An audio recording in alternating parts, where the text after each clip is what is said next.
What's up, slashes and slashettes? My name's Nightfall, and today we will be discussing what Lantern Corps from DC Comics each killer from Dead by Daylight would be best suited for based off of their in-game lore. Now, I had to bend the rules a bit and take unique approaches with some of the rings, as if I didn't, then almost every killer would be in the red, yellow, indigo, or black Lantern Corps. So, in order to actually fill out the list, get a more even spread rather than one or two cores having an insane amount of killers, and to not leave any ring without a wielder, I had to make some interesting choices here and there, so bear with me as we see which killers could fit in the Lantern Corps of DC Comics. Starting off, we have the Red Lantern Ring of Rage, which is pretty self-explanatory as it represents the emotion of anger and vengeance. And of course, no one fits this core better than quite possibly the most obvious choice in this list, the Oni. Going on a murdering spree across Japan, Kazan Yamaoka set out to destroy what he called false samurai simply because they made him angry. Everything that happened during this journey, him being titled Oni Yamaoka, his killing of his father, and many more things served only to extend his rampage, making him seek vengeance and fuel his seemingly never-ending rage. In fact, his rage was so well known that he was not only called Oni Yamaoka, but his entire clan was disgraced and the name ruined for generations. As I said before, it's very obvious why Oni is a perfect fit for the Red Lantern Corps. Wraith. So throughout the Wraith's lore, he always seems to have a deep-seated hatred for the people who massacred his village, understandably. Even after being told to have mercy and not give in to rage, he always questioned why.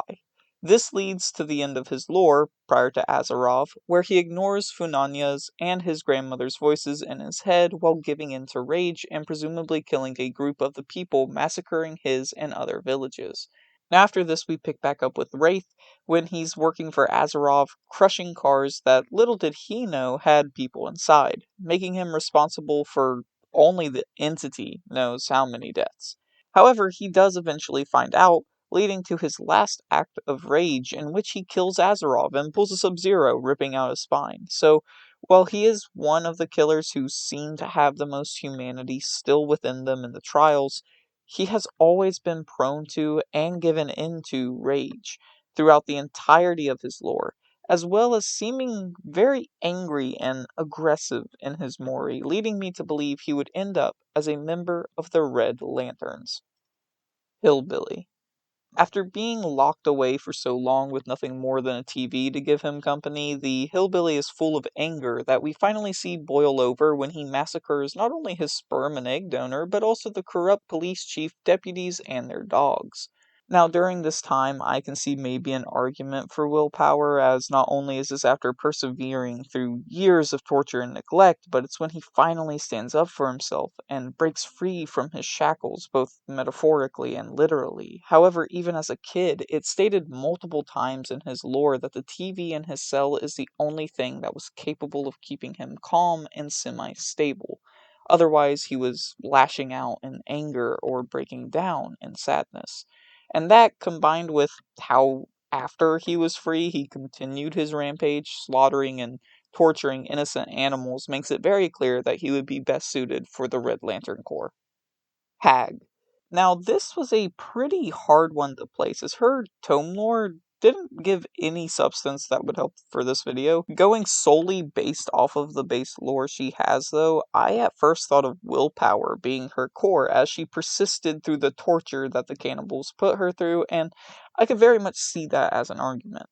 However, the last lines of her lore say how she took an oath and acted out in vengeance, massacring the cannibals who kept her locked up and being fueled by an insatiable thirst for blood.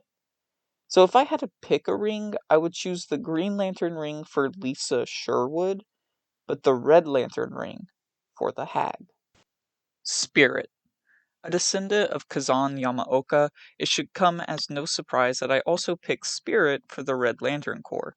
However, it is a bit interesting as I was thinking about putting her in Willpower or Hope due to how she was getting through and trying to help her family get through financial troubles, as well as fighting back against her father and forcing herself to move even after she was cut up.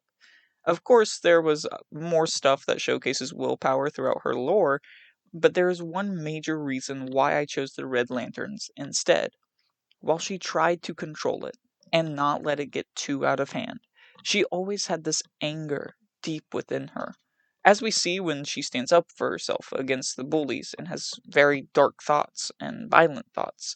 But even more than that is, of course, when she was taken by the entity, making an oath with it and giving in to anger, becoming its own rendition of a vengeful Onryo. Much like Hag, I'd give Rin Yamaoka a green or possibly even violet or blue lantern ring before her current state as the spirit. She is a great candidate for the red ring of rage. Demogorgon. An animalistic monster from the Upside Down, it is a bloodlust-fueled killing machine that seeks only to kill and nothing more. At first, I was debating on putting Demo in the Black Lantern Corps, but considering the lore goes out of its way to say it's fueled by feral rage and an insatiable bloodlust, I instead decided to put it here in the Red Lantern Corps, though I could definitely see it as a Black Lantern. Maybe the Mind Flayer or Vecna himself would be better suited for a Black Ring. Not sure, I haven't gotten that far in the show yet, but going based on lore, I'd say this is the best place for Demo. Deathslinger. Born to Irish immigrants, Caleb and his family faced harsh discrimination in the Old West. However, he became so good at engineering that employers such as Henry Bayshore decided to hire him despite his heritage. This was, however, only to use Caleb for his inventions, which he sold to other companies to make a profit. This angered Caleb and caused him to smash Henry's face in and shoot a railroad spike into his gut, which somehow didn't kill him, landing Caleb in Hellshire Penitentiary, where he made a deal with the warden to bring in outlaws. However, when Henry Bayshore buys the penitentiary, Caleb goes on another vengeance-fueled rampage, killing and helping kill guards, the warden, and Bayshore in the process. On top of that, when the entity is taking him, it entices him by showing him his old bullies, Bayshore, and everyone else who did him wrong, showing how vengeful Caleb really is. The vengeance that guides his anger, as well as the fact he never even tried to repress his rage, makes him the perfect fit for a Red Lantern ring. Sadako. Even as a kid, Sadako seemed prone to anger, as we see when, in a fit of rage, she used her powers to kill a journalist who called her mother a fraud when showing her abilities. Shortly after her mother passed, Sadako was led to a well and pushed into it, being left for dead as she struggled and failed to climb out. Years later, a cabin was built, and Sadako, in an act of vengeance, used her powers to curse a videotape, eventually killing anyone who watched it. The rage she always seemed to have, as well as cursing people as an act of revenge, make her perfect for the Red Ring of Rage. Not only that, but her title in the realm, the Onryo, is in reference to the type of yurei or spirit she is. Onryo are seen as vengeful spirits born from people who died in extreme or violent ways during moments of strong emotion, leading to them being cursed and seeking revenge. Dracula. Becoming a vampire after a deal with death, Dracula has an undying hatred for humanity after they murdered his wife. I think he'd be perfect for a Red Ring of Rage, as his hatred has lasted centuries, never once calming. His rage and quest for vengeance is the motivation behind everything he does, and it will never stop until he rids the world of every last human.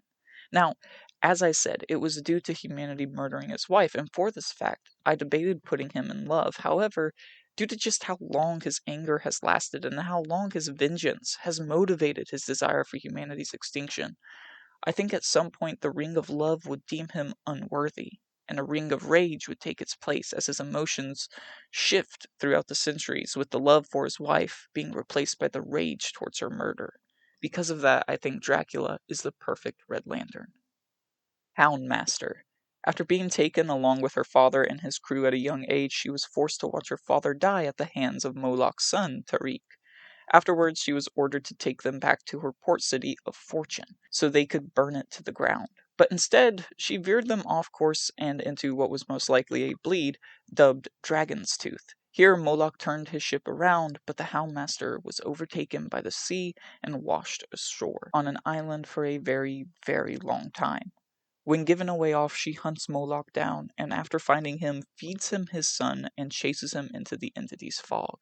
Her hatred and vengeance for Moloch was so strong it not only lasted the entire time she was on the island, but it even practically took over her mind as she slaughtered a bunch of crews, viewing them as Moloch, even murdering her own crew when they mutinied against her.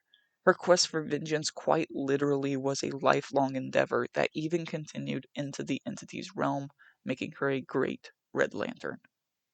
After rage, we have the Orange Lantern core of greed, defined by a person's excessive and overwhelming thirst for more wealth or power to the point they tear down anything and everyone who gets in their way.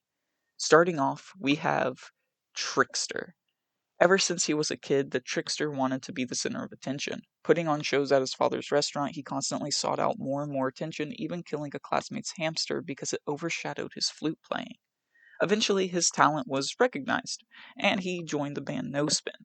He was happy with the attention he was getting, but eventually grew tired of how the others were also getting attention alongside him. This led to his decision to not save them from the fire that killed them, as well as led to him discovering how much he loved hearing people's screams, so much so that he would incorporate it into his own music. When he would kill his victims, he would leave clues that related to him or his shows, causing his string of murders to become news stories, giving him even more attention. Now, I went back and forth between greed and compassion for Trickster, but I feel greed suits him better, as while it wasn't money or power he craved, he did crave fame and attention to such an excessive amount that he allowed his own bandmates to die and capitalized on their death as well as the deaths of his other victims.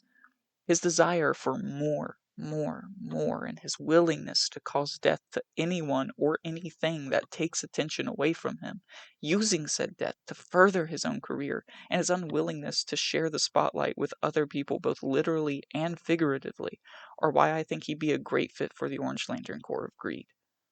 Skull Merchant. Let me start this section off with a hot take. I like Skull Merchant. Her lore is like a mix between tricksters and ghost faces, and while also adding a unique flair with her father's manga and stuff like that.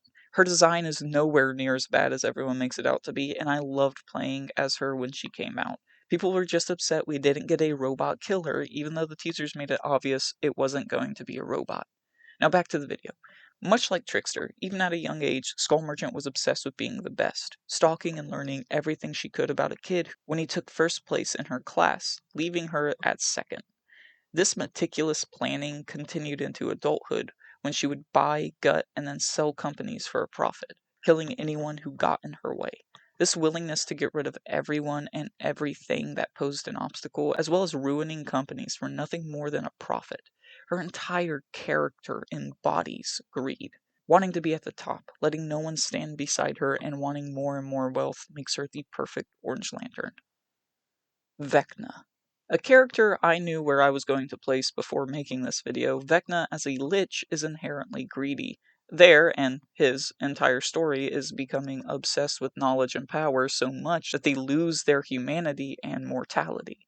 We see the greed inside Vecna take hold again when he is given a page with the entity's language written on it, and it completely consumes him as he blatantly ignores helping his servants and only ever leaves his tower to investigate the scenes when the entity takes someone. As he himself is being taken by the entity, he willingly allows himself to be taken in hopes of learning and harnessing its knowledge and power to become even stronger. This ambition and obsession with knowledge and power would make him the perfect fit for the Orange Lantern Corps of Greed. Krasu.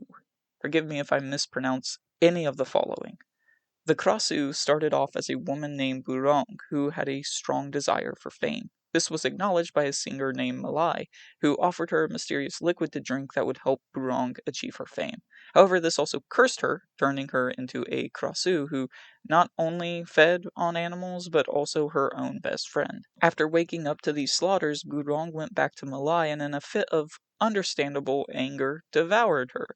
As she awoke to what she did, she felt no sympathy and returned home to a call that she got the job as a singer. And so her and her Krasu half coexisted together, with Burong getting her fame in the days and the Krasu being allowed to feast at night, eventually being enticed by the entity and joining the trials.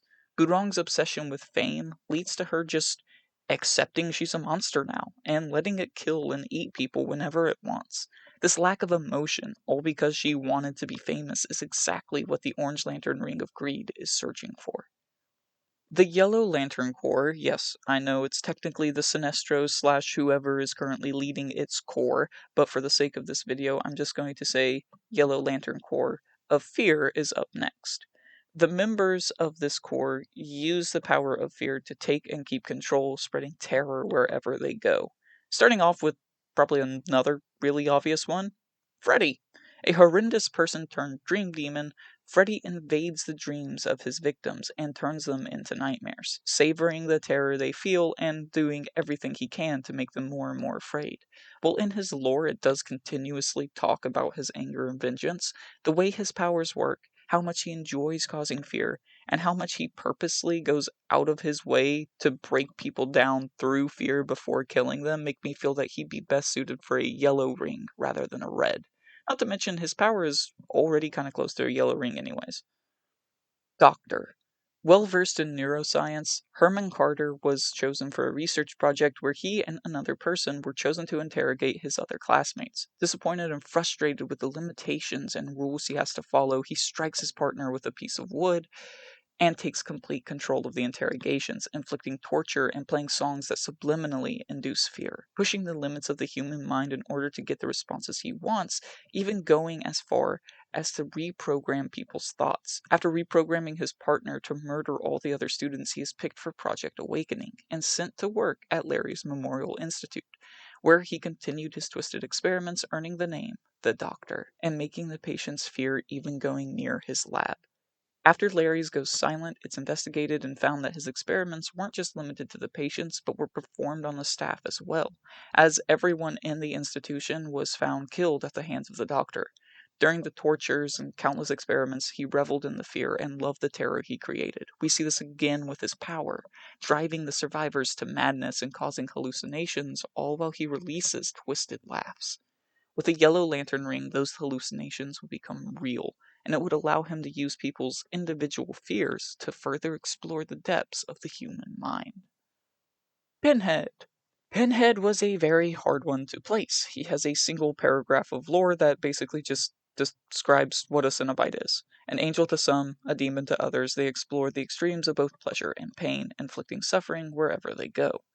Because of this, I was struggling to decide between Indigo, since that's where I just kind of stick the characters that don't fit anywhere else, or the Black Lantern Corps, but ultimately I decided on the Yellow Lanterns, as with the power of fear at his disposal, Pinhead would be able to further reach the depths of pain and inflict even more suffering. Also because I felt like spreading death isn't a Cenobite's main objective, so Black may not fit. And I'm not sure if even an indigo ring could make him feel compassion, as I've never seen Hellraiser, but I assume he's pretty unfeeling when it comes to any emotion. Unknown. Unknown is, well, unknown. Even still, after all this time, we are no closer to actually knowing what the hell this thing is, only what it can do.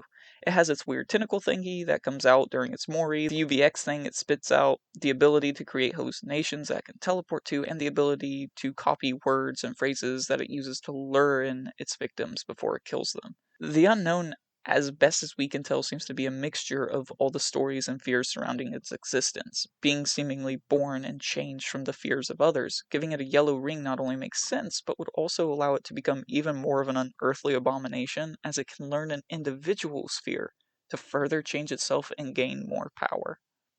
Next one is one of the hardest rings to give to one of these killers, the iconic Green Lantern ring of willpower. The ability to persevere no matter the odds, to stand for what you believe in and never give in to fear. Now, the reason why this ring was so hard is simply because the Green Lanterns are seen as the peace and justice keepers of the universe, so generally people who are really heroic, not a bunch of murderers.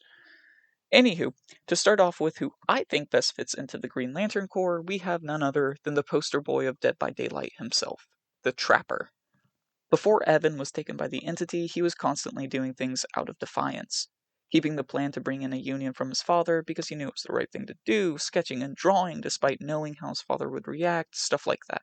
And while yes, his will did eventually break and he became his father's enforcer, he eventually kills him as yet another act of defiance. And his whole rebelling against authority to stand up for himself continues on into the trials, as he is a character who canonically fights against the entity and tries to rebel even after having hooks stuck through his body. This guy still chose to try and fight back against an eldritch spider god. So while arguments can be made for other lantern corps such as red, yellow, or indigo, his defiance against his father and the entity in order to stand up for himself and his beliefs, even after being punished for it, makes me believe he'd be best suited for the Green Lanterns. Blight. Good old Blighty boy. After being poisoned by Foxglove, instead of giving up his curiosity or giving in to fear, he became more curious and more fascinated by the plant, and how such a small thing could have such a large effect. And so he pursued chemistry and eventually landed a job with the British East India Company, where he developed a drug to make workers more productive. Afterwards, he was given a lab to continue his work, but was eventually beaten and tossed into a mass grave his work drug unknowingly caused.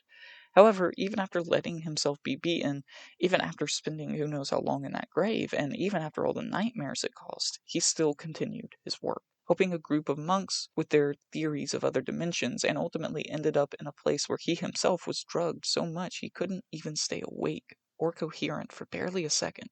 Yet he pushed through, engraving the entity's whispers on his prison's walls, as well as himself, until ultimately being taken by the entity. At first, I was debating on putting him in the Orange Lantern Corps, as his constant search for more knowledge leads him to killing both Calder and Oswald. However, not only would they have probably died anyways, and he does feel remorse for what he did, but Talbot also wishes to share his knowledge with humanity, something that goes against the entire meaning of the Orange Lantern Corps. On top of that, we see him still push through the realms of the entity, including the Void, despite being addicted to the serum. He still keeps moving forward, and eventually finds his way back to the trials after making a deal with the entity to provide him more flowers to make more serum. Even after he goes back in the trials, he still continues his work, as we can see via the blighted skins for other killers, where despite his mind seemingly being gone, he still experiments and pushes forward. This constant quest forward, despite all the obstacles, and the fact that his goal is, or at least used to be, to share his found knowledge and breakthroughs with humanity, is why I decided to put him here instead of the Orange Lanterns. Blight's constant perseverance would make him a great fit for the Green Lantern Corps of Willpower. Ken Kaneki. Of course, the only anime MC is in Willpower. That's kind of their defining feature. After a freak accident, Ken Kaneki is saved by a surgery that put a ghoul's organs into his body, making him part ghoul and giving him uncontrollable urges to eat human flesh. However, after getting some help, he was able to actually get them under control. Eventually, he was captured by another ghoul named Jason, who put him through sick and twisted tortures which he held out against for a while. After being tortured for so long, though, he did eventually breaking free and devouring Jason, and this is when the entity takes him, constantly keeping him in a state of hunger. The willpower required to not only fight the urges in and out of the trials, but to also withstand Jason's tortures for so long would, without a doubt, attract a Green Lantern ring. Now, given how many killers and cores we have to cover, I'll cut this video here so it doesn't get too long. Hopefully the next video won't take me 6 months to complete, but let me know your thoughts on this list. Did any surprise you? Do other killers fit these cores better? Did these killers deserve to be in a different core? Feel free to let me know down below. So with that being said, I hope you all enjoyed the video. If it's your birthday, happy birthday, and I will hopefully see you all soon. Goodbye.